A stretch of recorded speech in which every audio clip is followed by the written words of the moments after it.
Ladies and gentlemen, boys and girls, welcome to the Ocean State Current Command Bunker. Now playing from in the dugout, number 37, Mike Stenhouse. The 14th Amendment, in the run-up to last year's presidential elections, and now subsequent to President Trump being inaugurated again, this time as the 47th president, the 14th Amendment has become a very, very controversial piece of history that is being invoked in the past and now again with the concept of birthright citizenship. He is considered one of the most consequential public figures Americans have never heard of. I guarantee you, you've never heard of him. I never heard of him before I did this interview, but he was also one of the primary authors of that 14th Amendment. And we're going to talk to a distant relative of his. That was during Abraham Lincoln's administration. And we're going to talk to a distant relative of his who's also an author who wrote a book about George Boutwell. Hey, folks, welcome to In the Dugout. Your host, Mike Stenhouse here. You know, the 14th Amendment, if you recall, was invoked by attorney generals from, I think, Colorado and Maine, and I can't remember if there's another one, basically saying that Donald Trump should not be allowed to run for office or put on the ballot because as a, quote, promoter of an insurrection, the 14th Amendment directly prohibits anybody involved in insurrectionist activities. Those crazy ideas were shot down by the 9-0, if you recall, by the United States Supreme Court. But yet there's another clause in the 14th Amendment that is going to be the center of attention for months, if not years to come, with Donald Trump's executive order seeking to end birthright citizenship, which is a child born to just somebody who was temporarily or just only recently entered into the United States and done so illegally. Donald Trump is trying to put an end to that, even though case law and in many federal and Supreme Court rulings seem to support the idea that, hey, as long as you're in the United States and you're born here, you become a citizen. Well, it's not quite that simple. The original intent, we're going to talk about this with Jeffrey Boutwell. Now, he's a distant relative of the former Massachusetts governor, the former Massachusetts congressman, who was a congressman at the time of Abraham Lincoln's presidency during those tumultuous years during the Civil War when slavery was abolished during the 13th Amendment. Well, this George Boutwell had a major hand in writing the 14th Amendment, which the original intent of the 14th Amendment was to ensure that the children of slaves, and slaves themselves for that matter, would be granted citizenship and full civil rights because they had long not just suffered, but long resided in the United States. At that time, there was no consideration given to what about illegal aliens who temporarily come into the country, have a child, and this was original intent was to deal with slaves and their children and other marginalized, Indians and whatnot groups. It was not intended for temporary foreigners. Those considerations about foreigners and their children and birthright citizenship for them came up in subsequent decades and centuries, in the courts. So we have original intent of the law, and we have judicial precedent of the law. And now President Trump, with his executive order, is challenging all that. He's trying to restart a national, if not judicial, debate on this issue. I think rightly so. That debate should be reignited. I don't know how it's going to turn out. I don't know what the majority of scholars or federal judges or Supreme Court justices will ultimately decide, but I'm very curious to see how this debate plays out. So we're going to get into some of that later on with my interview with Jeffrey Boutwell. Again, he is the author of a book called Boutwell.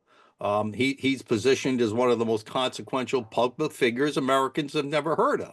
Again, he was Massachusetts farmer, governor, congressman, but I had a heavy hand in helping motivate and sell not only the Emancipation Proclamation, a little bit with the 13th Amendment, but very, very heavily involved in the writing and promotion within Congress of the 14th and 15th Amendments to our United States Constitution. So we're going to talk in just a minute with the author of Boutwell. He's many generations later and a cousin, down a cousin's line, but he is a relative. Jeffrey Boutwell is a relative of George Boutwell, the historic American figure. So once again, history never seems to go away. The history of this amendment, the discussions around it are going to be much debated in the coming months in the political, with the pundits on this show, in the courts, no doubt, at the White House and in the media.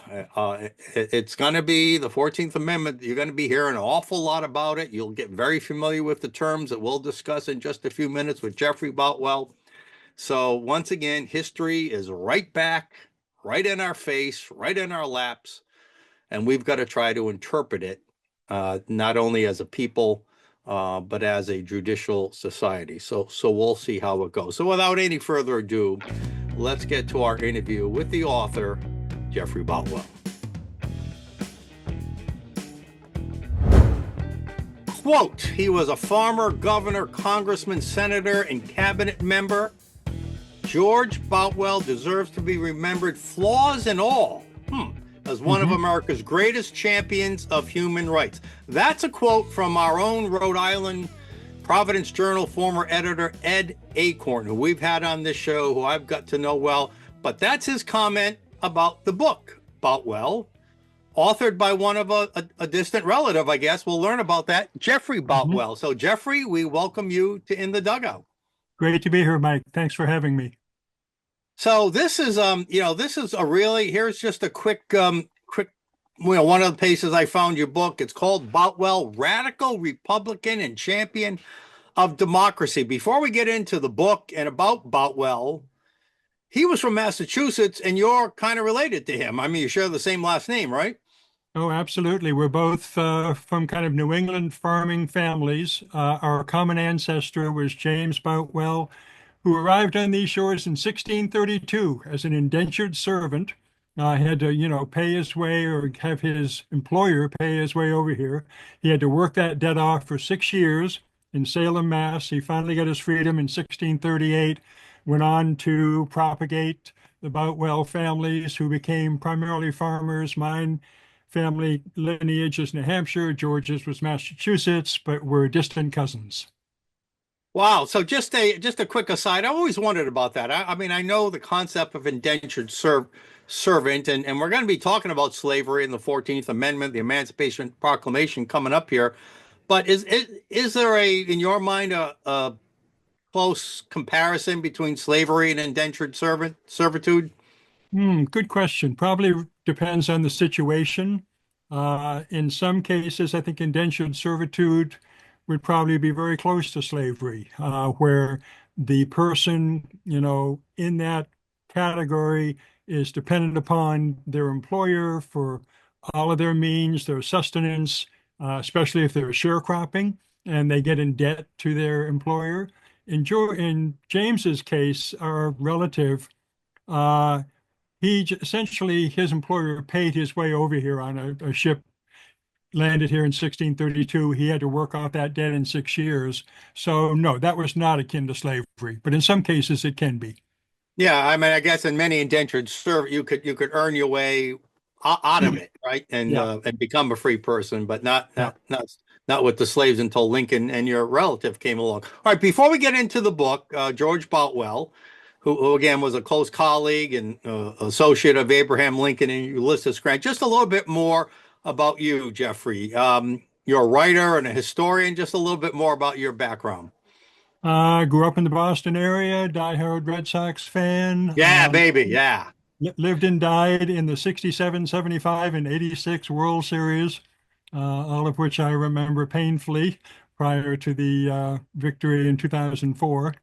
And if I remember reading in a national article, you are a huge fan of that guy that sat the bench on the 86 Red Sox team, a guy by the name of Mike Stenhouse. You were a big fan of his, weren't you? Absolutely, absolutely. I remember it as if it happened yesterday. Picking splinters off the bench. Yeah, Yeah, okay. yeah. So, but you've got a broad background. I Yeah, mean, I've got to ask quickly, did you know Bernie Carbo pretty well? a little bit. We didn't play together, but at certain Okay, alumni events and spring training, he would be there sort of as a coach. Of course, that legendary home run he hit in the in 75 '75. World It's Series. still I mean, one of the that was great. one of the most exciting. That was even more exciting than Fisk's home run. I'm sorry, it was. Yes, absolutely. One of the all-time great at-bats where he fouled Oh, off two or three incredibly tough pitches before getting the pitch he wanted and depositing it in the center field bleachers. No, three-run shot. Yep. yeah, Tied the game late in the yeah, game. Yep. He barely hung in there. Yep. Great memory. You are a yeah, great fan indeed, for yeah. sure. If we're not Uh, careful, we'll talk this whole time on baseball and not Lincoln. well, and I know we could go down another rabbit hole that you've studied, and that's Middle East peace. We've got another expert on this show. I don't know if you know of him, Dr. Andrew Boston. He's written a lot of books on Islamic jihad, and he's a Rhode Mhm. Island guy. He's spoken very much about what's going on over there. So you've got expertise in the Middle East. You've got expertise on nuclear weapons, arms control. I mean, so how long did it take you to stumble and start writing about your distant relative there, Mm. George Boutwell? Pretty much a lifetime. Growing up in Boston, in the Boston area, my family never really mentioned him. We didn't know we had an illustrious relative who had been a youngest ever governor of Massachusetts back in the 1850s and then worked with Lincoln and Grant. And it was only over kind of many decades that I began to learn more and more about him. I got his memoirs at some one point, but they were uneven. There were some good parts in it, but he was also, less than charitable to many of his colleagues. It was only really after, in about 2010, when I started reading some histories of Reconstruction and the work that George did with Ulysses Grant to protect the Reconstruction amendments and the rights of newly, freed blacks and other American citizens, that I really found out really how courageous he was in going against the grain and trying to promote Wow. civil liberties in this country.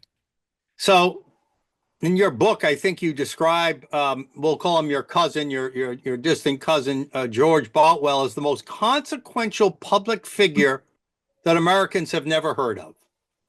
Yep. Consequential in that we know he was involved in forming the modern day Republican Party. Of course, Lincoln was the first candidate to run a presidential candidate on that ticket. He was influential in the Emancipation Proclamation, the 14th, 15th Amendments. So let me ask this straight up. Would there have been an Emancipation Proclamation and those amendments were it not for George Boutwell? There certainly would have been an Emancipation Proclamation. Lincoln would have gone through with that. George helped kind of prepare public opinion for it during the Civil War. He was much more consequential with the 14th and 15th Amendments, helping to write them in a committee, both the Judiciary Committee and the Joint Committee on Reconstruction in Congress, that was crucial to putting those amendments together. And he was especially critical in terms of forging a compromise on the 15th Amendment, uh, giving the vote to black males, which might not have passed except for his intervention. So obviously he was a hero of the constitutional and declaration provisions that all men are created equal, and he felt that that applied obviously to the slaves, black, white, whatever, maybe even indentured servant. Do you think first of all his ancestor James Boutwell, who was an indentured servant, do you think any of that history had in any way shaped George's views on equality? Mm, that was such a long time ago. We're Yeah, talking, 200 years yeah. before George lived. I think what really shaped it was growing up in a farming family in very modest circumstances in Brookline, Massachusetts, and then moving to Lunenburg, Mass. uh, that he was very much kind of like Lincoln and Grant in that respect, self-made, self-taught, didn't have the advantages of the Boston Brahmins or the Boston elite in terms of going to college. And he just thought there should be equal opportunity for all Americans and that that's what would make the country great. Now, I look in his name, his full name is George Sewell Boutwell. Yeah. Now, is that the same spelling of Sewell that was on Lincoln's cabinet? And is there a relation? No, that Um, was Seward. Seward. Yeah, Oh, that William was Seward. Seward. My Yeah. bad. My Yeah. bad. Nope. Very close. Very All right, close. very close. Yep, I caught myself right as it came Yeah. my mouth. I said, "You dummy, you got that wrong." All right. Yeah. Yeah. Um, so Although he grew up. let me tell a quick story for your Yeah. viewers, especially who are golfers. Do you play? Yes, I do. Okay, then you'll like the story as well if you haven't already read it in the book. George might have grown up in very modest circumstances, but where he was born in Brookline, Massachusetts, was a farm that his father didn't even own. He managed it for a wealthy landowner in Brookline, Massachusetts. Well, lo and behold, exactly where that farmhouse is in Brookline is now the clubhouse of the Country Club of Brookline. Oh, Uh, one of my one of one of the my most, roommate one one of of my the most roommates in college is a member of the country club. Okay. The great Ryder Cup that was there in Yep. 99, US Yep. Opens, Francis, we met in the classic US Open of what, 1905 or 1505. I'm giving a talk at the country club in a couple of weeks. The historian there, Fred Wadham, has been thrilled to find out that a book is coming out about George because George literally was born right on the property of the country club of Brookline. Now, you mentioned your book. We showed the cover of your book, Boutwell, Radical Republican. Your book, today's Wednesday. Your book was released this week. Yep, just yesterday. Yep, came We'll out remind yesterday. people at the end, but where can people find it? It's available in all bookstores, Barnes and Noble, independent bookstores, online at Amazon and bookshop.org. Essentially, it's a major New York publisher, W. Norton, so it's available everywhere. All right. So before there was the Emancipation Proclamation and the 14th and 15th Amendments, there was the formation of the Republican Party. Now, the book claims that he was instrumental in forming the Republican Party. Can you tell us a little bit about that? Sure. George was governor of Mass in 1851-53. And when he was Governor of governor, Massachusetts. Okay. yep, youngest ever governor of Massachusetts, 1851. But he was elected as a Democrat because originally George was part of the Democratic Party back then, which was much more the working man's party. The opposite party, the Whigs, were seen as the elites of Boston, the Adams and Lowells and Cabots and all those folks. So George was part of the working man's party, the Democrats. But in the 1850s, he split from the Democrats because they were so pro-slavery. Hmm. The Democrats were supporting white supremacy in the South and the continuation of slavery. And George was enough anti-slavery at that point that he left the Democrats, was looking for a new home, and he combined with people like Henry Wilson from Natick, who was part of the Free Soil Party, to come together and found the Republican Party, first in Massachusetts in 1855-56, and then, of course, nationally. George went to the famous Republican convention in In Chicago Chicago. in Yep. 1860, which, of course, our friend Ed Elkhorn has written all about. He calls it the Lincoln Miracle, which indeed it was. George was played a big role at that convention. He was on the drafting committee for the Republican Party platform. Only 7 members out of 400 delegates were on the drafting committee. George was one of them.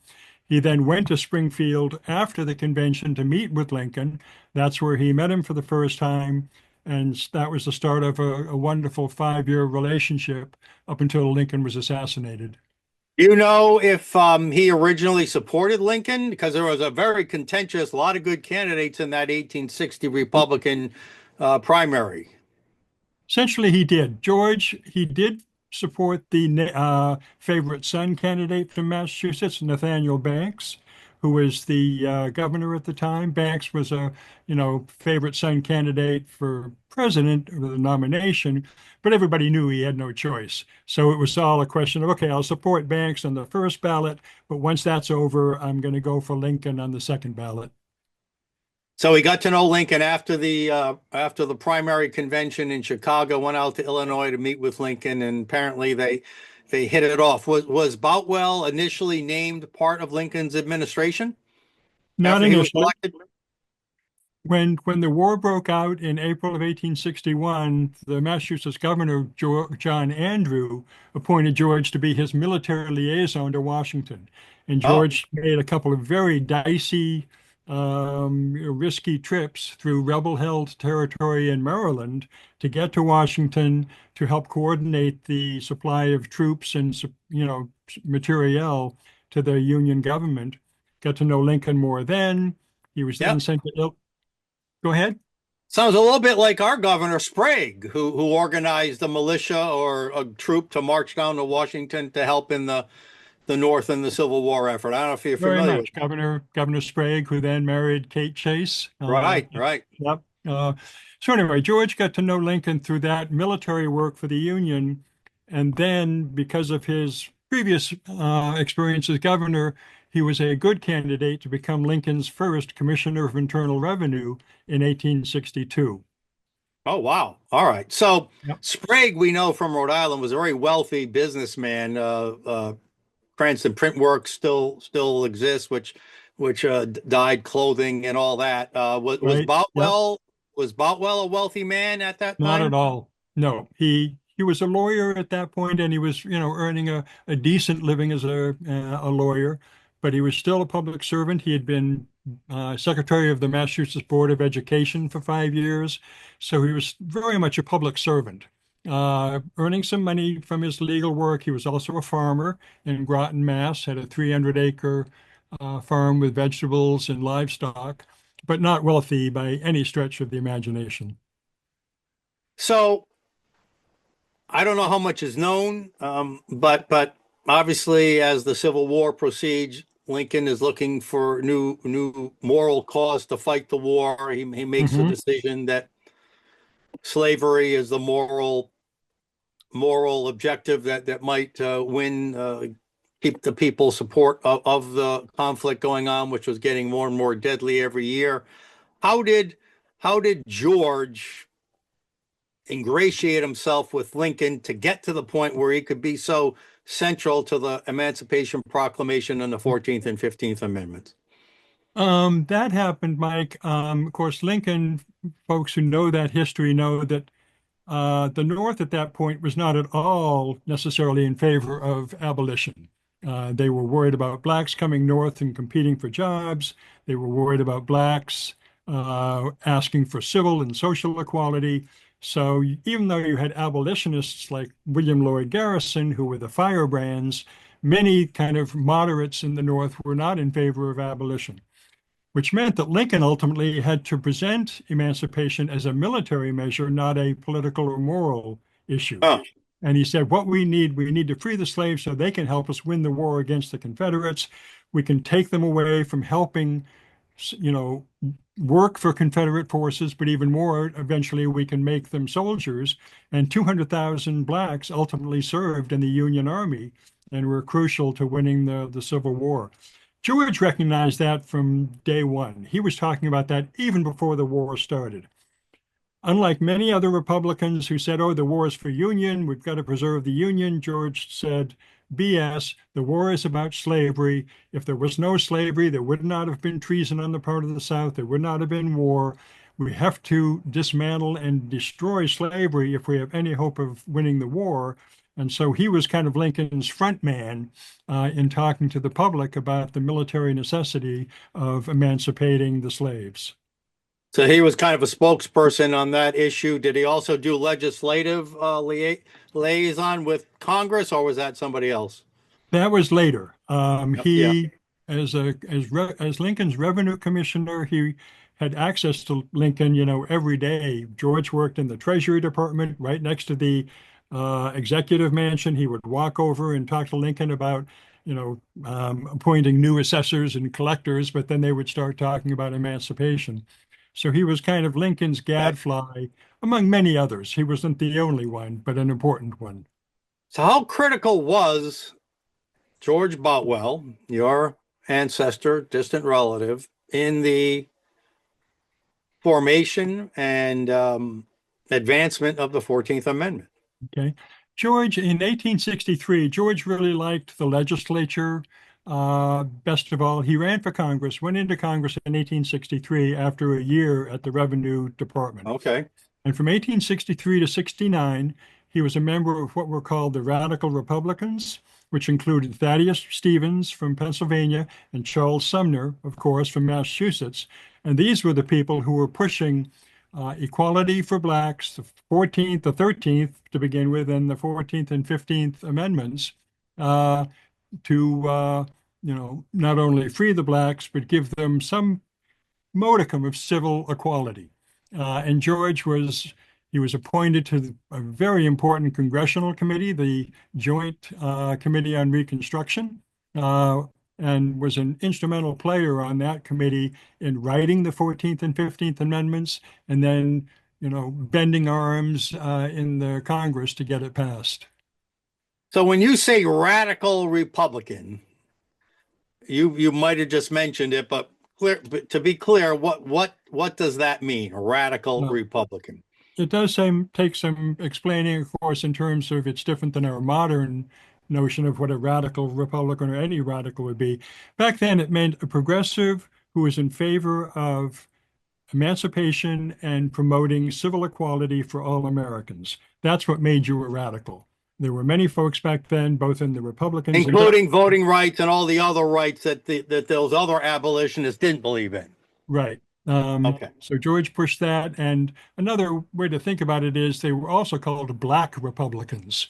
Of course, that was a negative slur used by Democrats to say, oh, these Black Republicans, all they want to do is, free the slaves and give them civil rights. But that's why they were called radical Republicans. So kind of in the same way that Bill Clinton was referred to as America's first Black president. Yeah. Mm-hmm. Okay. No, very much the same. Yeah. Okay. So I'm going to jump ahead a little just quickly, and then I'll come back and spend some time on the 14th Amendment. After Lincoln died and was assassinated,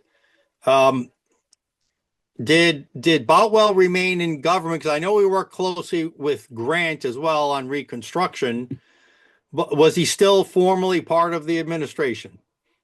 Well, he's still in Congress at that point. Oh, he's in Congress. In Congress okay. From 63 to 69. So he's in Congress when Lincoln is killed. All right. So all this happened while he was in Congress. Okay. Right. Yeah.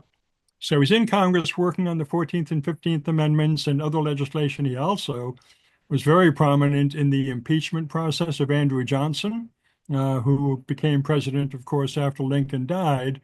And Johnson very quickly tried to bring the South back into the Union, but with no constraints on what Southern whites were doing in terms of their Black citizens. Now, Boutwell referred to them as white terrorists. I mean, again, we see the parallels with today.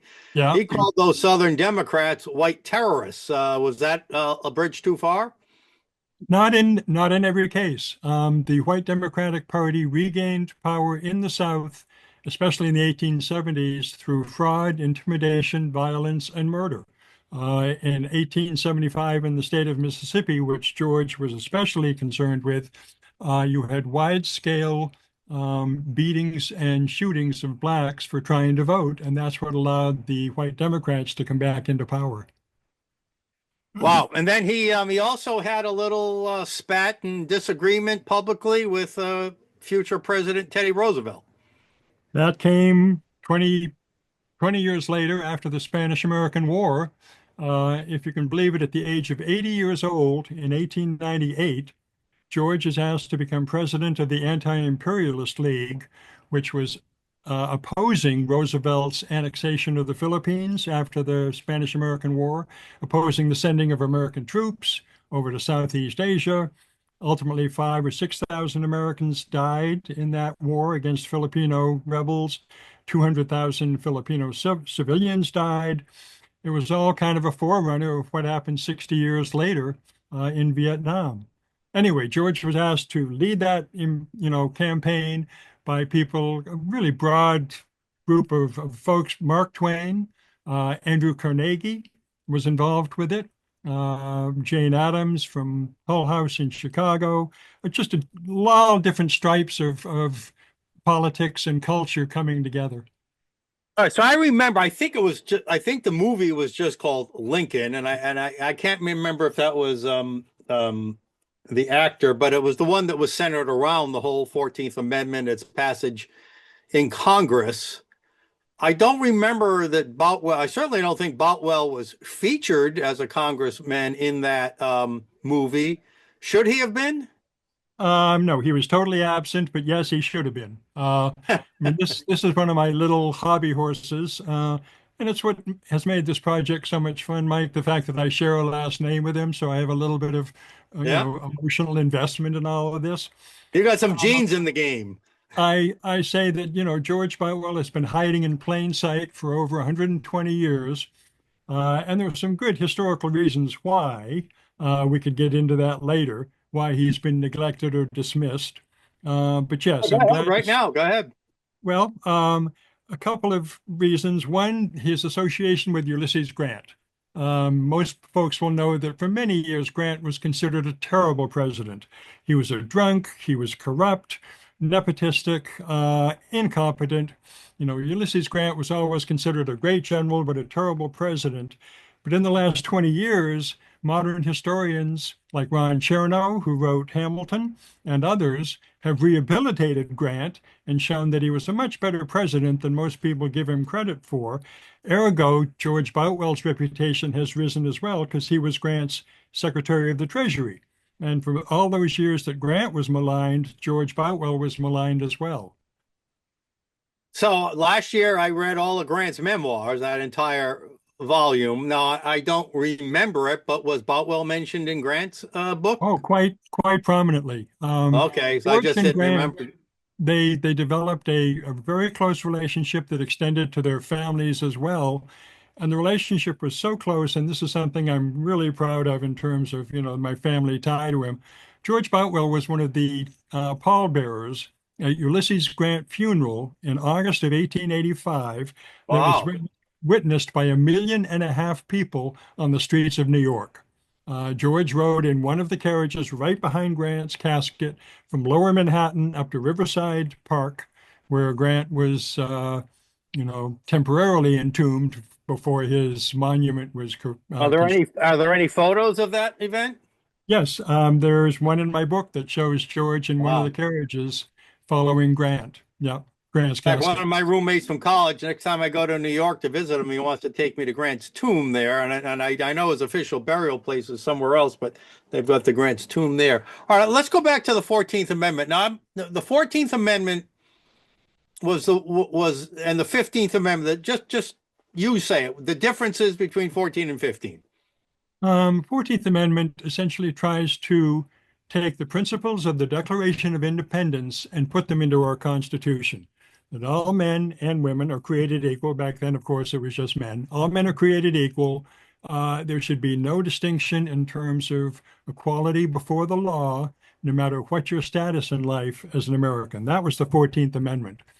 15th Amendment is voting rights for Black Americans. That once Okay. they had So the 14th Amendment essentially freed them, and the 15th Amendment gave them their civil rights. Not quite. 13th Amendment is the one that abolishes slavery. Oh, So right, that right. 13th Amendment frees them. 14th Amendment gives them citizenship. Okay. 15th Amendment gives them voting rights. All right. All right. So it was the 13th Amendment then in the movie Lincoln. That was the one, yes, because Lincoln was still alive at that point. And yes, right. You're right. It was Again, the 13th Amendment that's two strikes on me. That's twice I've screwed up historically with you today. Well, but you corrected yourself both times. Uh, You recovered. and did George Boutwell have anything to do with the 13th Amendment? Not as much. He had just come into Congress. He supported it. He didn't write it. He was not as instrumental in getting that passed as he was the 14th and 15th. Okay. Yeah. All right. Good. All right. Let's go to the 14th Amendment because, all right. So first of all, let me just give you anything before we move on to modern interpretations of the 14th Amendment, which has become a big political debate, probably a legal debate, Supreme Court debate coming up soon, I would think. Yeah. Anything else you would like to say to wrap up George Boutwell, your book, and that period of time? I'll just say a quick word on Ulysses Grant. George was in Congress in 1868 when Grant was elected president, and Grant initially picked somebody else to be his Secretary of the Treasury. but that fell through, and he really needed help from George Boutwell at the last minute just before his inauguration, and he asked George to become Secretary of the Treasury. Think of this in terms of the situation in early 1869. George Boutwell is a member of Congress. He's got no staff, but he's a free agent in Congress. All of a sudden, he's being asked by Grant to become Secretary of the Treasury, the largest department in the U.S. government, thousands of employees, at a time when the United States was trying to recover from the Civil War, to retire all the Civil War debt, to get the economy back in shape, to get its credit repaired with European trading partners. And in the space of a couple of days, George goes from thinking, okay, I'm just going to continue in Congress and it's where I like to be. Grant asks him to become Secretary of the Treasury. George hesitates for a day. He writes his wife and saying, this is not what we had in mind. It means I'm going to have to be in Washington 12 months a year, but he agrees to do it for the good of Grant and for the good of the country. And it was just a real sacrifice on the part of a guy who really considered public service, the highest ideal that an American can fulfill. Wow. Wow. And to be involved in such a monumental and historic period with such a Mhm. Yeah, with such a just gigantic figure as Abe Lincoln, that's really something else. yeah. All right. Let's jump ahead here. I pulled this up before. Let's go to the 14th Amendment. I'm going to jump ahead to Section 3, first of all. So this is the one where you can't run for president or Congress or anything if you're an insurrectionist, in other words. A lot was talked about that with regard to our new president now, Donald Trump, the 47th. Wherever you want to go with that, you can be pro, anti, whatever. But did Trump's opponents interpret this section of the 14th Amendment properly? Correctly. It's a really open-ended question, and I kind of come down. I'm not trying to waffle on this, but in the middle. Uh, when George and others wrote that, all they had in mind were the former Confederates. They were thinking of, how do we keep Confederate officials who committed treason against the United States by waging war against the national government? How do we keep them out of government when Andrew Johnson is trying to bring them back in? And so that's the language that they wrote in the 14th Amendment to keep them out. Does No, it? no question in your mind that was their entire intent. I think that was their primary intent. I don't think that they were looking to the future. I just think it was very scenario dependent, scenario specific for the Confederate officials who had committed treason against the United States. Shall have engaged in insurrection or rebellion against the same government or constitution or given aid and comfort to the enemies thereof. So what's the other Right. side of the argument that keeps you in the middle? Okay, well, the other side will amplify it by saying that even if you believe that that language applies to future acts on the part of people who have taken an oath and then they subvert that oath, uh, I don't consider January 6th to be either insurrection or rebellion. I think it was a mob that got out of control. I think it was egged on by President Trump in his speech on the ellipse. But I don't think it was insurrection as defined by the 14th Amendment and as had been committed by Confederates during the Civil War. Yeah, I agree with you there. I don't think it came anywhere close to rising up to that. That was clearly an armed insurrection, the Civil War, and much more than that. Right, Where January 6th, there were no arms by the perpetrators on that. But that was a stupid act, no question about that. All right. right. Now that one's kind of behind us now. Trump's been elected. He wasn't banned from the ballots. The Yeah. Supreme Court said agrees with you. No, this doesn't apply here. But this one, as of as of this week's executive orders, on day one, he said no more birthright citizenship, which a lot of people interpret that Section 1 of the Hmm. amendment that your relative helped write. Let's read that. 14th Amendment, Section 1. All persons born or naturalized in the United States and subject to the jurisdiction thereof are citizens of the United States. Okay.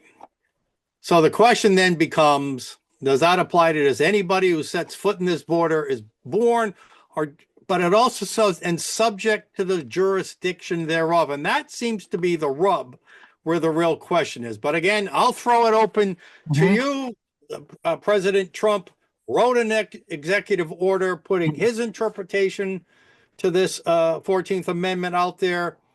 History has taken a different interpretation. It's going to be challenged in court. The Supreme Court will finally weigh in. Yeah. You, Jeffrey Boutwell, say what? Okay.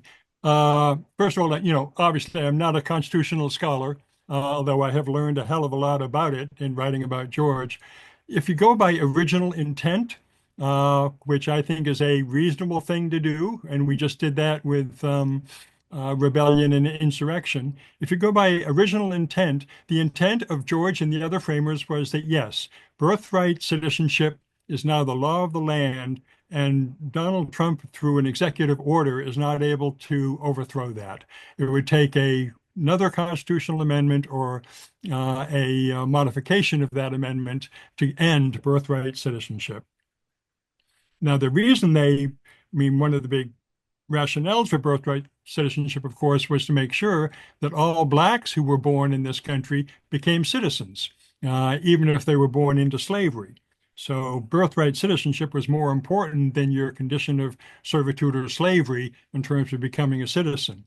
But the intent of that Section 1, John Bingham of Ohio was the person who mainly formulated it, was that all persons born or naturalized become citizens of the United States. Well, it also says subject to the jurisdiction thereof, and that's where the Trump thinking is that that's a qualification that is debatable what that means. I mean, that was put in there for a reason, right? It Mhm. wasn't like they didn't have to put it in there. If it wasn't in there, it would be blanket.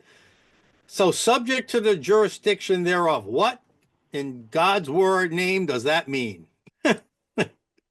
I think it's just trying to strengthen the concept that you will be bound by the laws both of the state in which you reside and the country in which you live.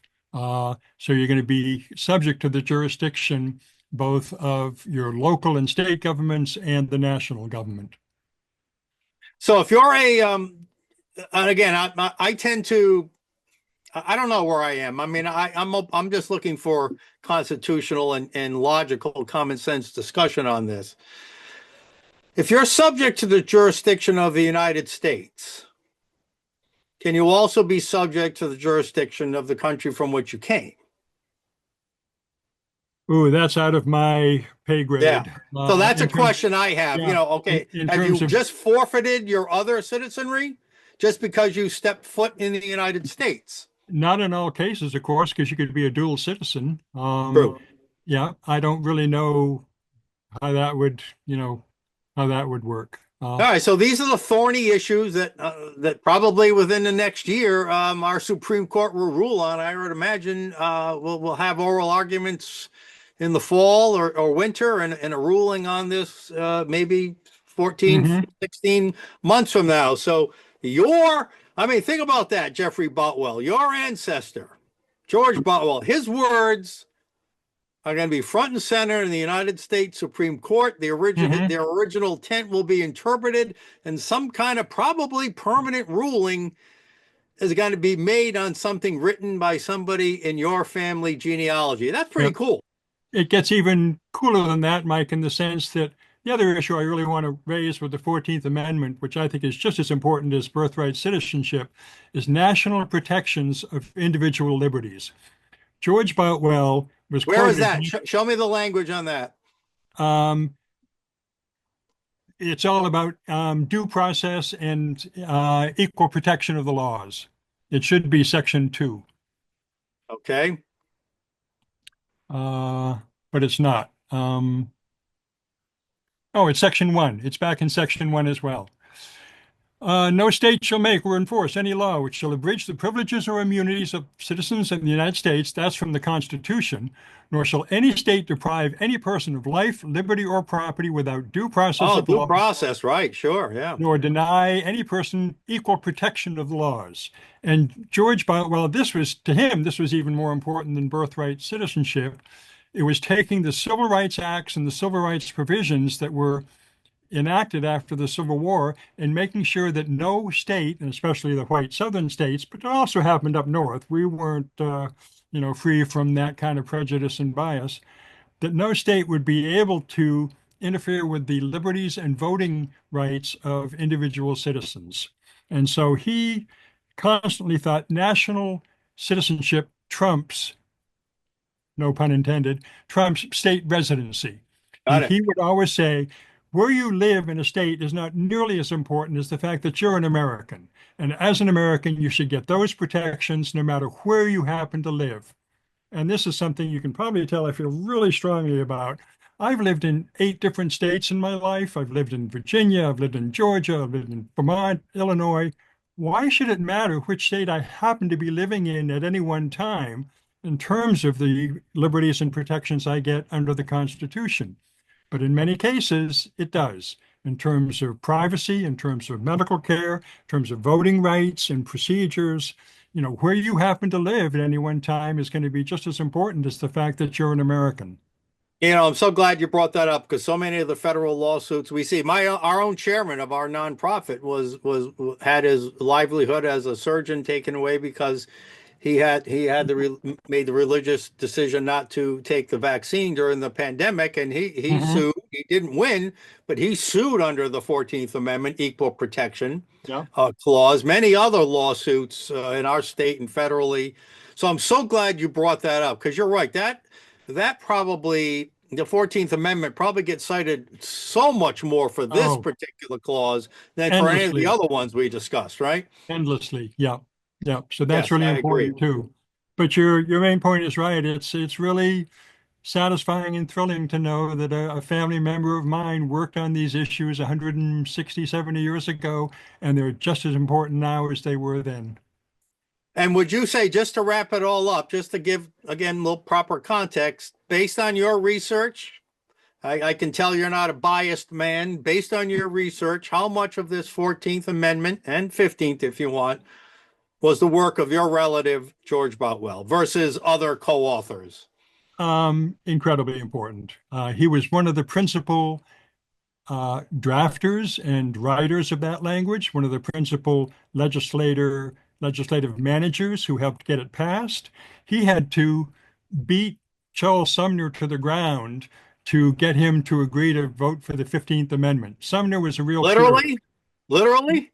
Not literally, but he essentially told Sumner to go to hell when Sumner said, look, the 15th Amendment isn't strong enough. And George said, Charles, it's all we can get, and it's either this or nothing. So, swallow your pride and vote for it.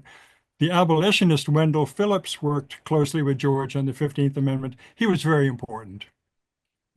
Well, my guest here is Jeffrey Boutwell. His book, which you can now buy on Amazon at Norton Press, is called Boutwell, Radical Republican and Champion of Democracy. I'll be buying it because, as I told you off air, Jeffrey, my wife and I have read pretty much everything we can on Lincoln, Mhm. even Grant to an extent. So we can't wait to dig into this and learn about a fellow New Englander, George Boutwell, your distant relative. Final word goes to you, Jeffrey. Um, in our somewhat troubled times today, when people are just seem to be in one camp or another, uh, just relax a little bit. Listen to the other side. Listen to what other people are saying. Show some empathy for different positions and different viewpoints. George Boutwell did that very well. He was a real compromiser, conciliator among different Yep. viewpoints in Congress and whatnot. So take a chill pill and just we're all in this together to develop a stronger, better country. So let's keep that in mind. Jeffrey Boutwell, I can tell you're a man of wisdom and patience and compassion as well. We all need to be that way. I agree.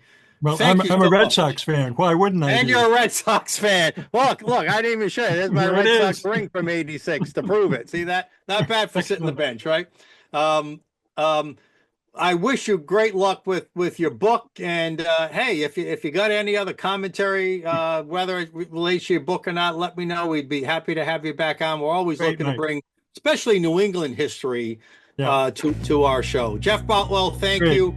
Thank you, Boutwell Mike. is the book. Go get it. Thank you. Really enjoyed it. Great conversation. Thank you, Jeffrey. And Good. again, as always, thank you to our fans and our audience for tuning in. So until next time, Mike Stenhouse out. We'll see you next game.